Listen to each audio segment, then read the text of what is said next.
الوداد الرياضي ضد الجيش الملكي، كلاسيكو مغربي ولكن بنكهه وبمواصفات عالميه.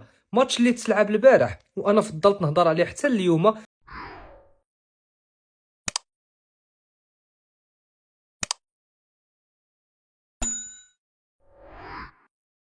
باش نعطي حقه مزيان، مباراة اللي انا شخصيا استمتعت بها بزاف من جميع الجوانب. ماتش اللي نقدر نعتبره احسن وافضل اكزومبل نقدروا نسوقوا به من الكره المغربيه. مباراة اللي اذا وريتيها لشي واحد كيتفرج في الدوريات الافريقيه، مصري تونسي ليبي شنو ما كانت الجنسيه ديالو، غيبقى فاتح دقمو، غادي ينبهر بالمستوى. ولكن اذا وريتيها لشي واحد براني على القاره، اسبانيولي ارجنتيني برازيلي، ما غيتفاجئش، غادي تجيه عادي. علاش؟ غادي يقول لك انا هذا هو النورمال، هذا الشيء هو اللي كننتظروا من واحد البلد جات الرابعه في كاس العالم، من واحد البلد كتحتل المرتبه 8 عالميا، من واحد البلد اللي دات كاس العالم ديال اقل من 20 سنه. فهذا هو المستوى اللي كننتظروا، وحتى حنايا كمغاربه هذا هو المستوى اللي بغينا نبقاو نشوفوه ديما. وفاش كنقول مباراه بمواصفات عالميه، ماشي غير كنهضروا صافي. باش نقولوا على واحد المباراه عالميه كاين خمسه ديال المعايير ضروريا خصهم يكونوا كاملين، ما ينقص حتى شي واحد. اول حاجه الملعب خصو يكون واعر، وهذه واحد الحاجه ما غادي نتناقشوش فيها، ملعب عالمي بمواصفات عالميه الاخوان.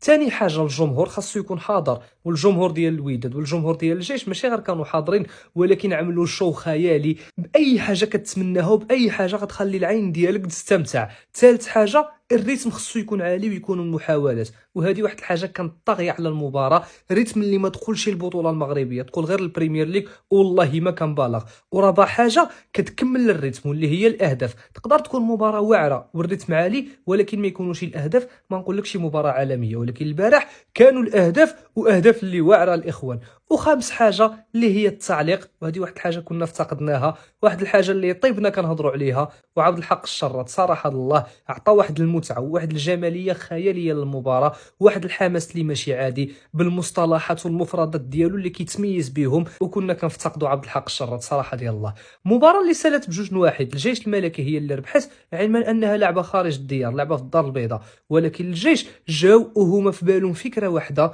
واللي هي الفوز ولا شيء غير الفوز. لعبوا بريتم عالي، استحقوا الربح، لعبوا حسن من الوداد، ماركاو هما الوالا، والوداد قدرت ترجع في الماتش والتعادل. وهنا غنوقفوا واحد شويه مع الهدف العالمي الخيالي ديال حكيم زياش، لاعب بكاليتي كبيره، رجل يسرى ساحره الاخوان، باقي عنده اللمسه فعلا. في المباريات ديال الاونيفو اللي غتكون انت ما شابرش البالون، يقدر ما يعاونكش بزاف، ما غيبريسيشي معاك، ما غيرجعش الديفونس يعاون اللاعبين. ولكن نهار غادي تحتاجو غتكون مزيان، غادي يدخل غادي يعطيك الفرق بلي سونطراج الخياليين ديالو، بلي فراب العالميين. والهدف اللي ماركا البارح راه ماشي عادي، واحد من اجمل الاهداف في البطوله الوطنيه هذا العام. ولكن الجيش الملكي ما طيحوش يدهم، ما خافوش، ما رجعوش للور، زادوا هجموا هبطوا على الوداد وجابوا هدف ثاني عالمي. اونادوس بين الودني وحمودان اللي خرج في باس واحده عن عبد الفتاح حدرف، وحدرف الاخوان خلى يوسف بوشتا يغني الصحه ويا صحه، قرطو وخرج سونطراج. يا سلام حلاوه يوسف الفحلي ببلانتشا بالراس ديالو، جاب الكره في الشبكه وجوج واحد.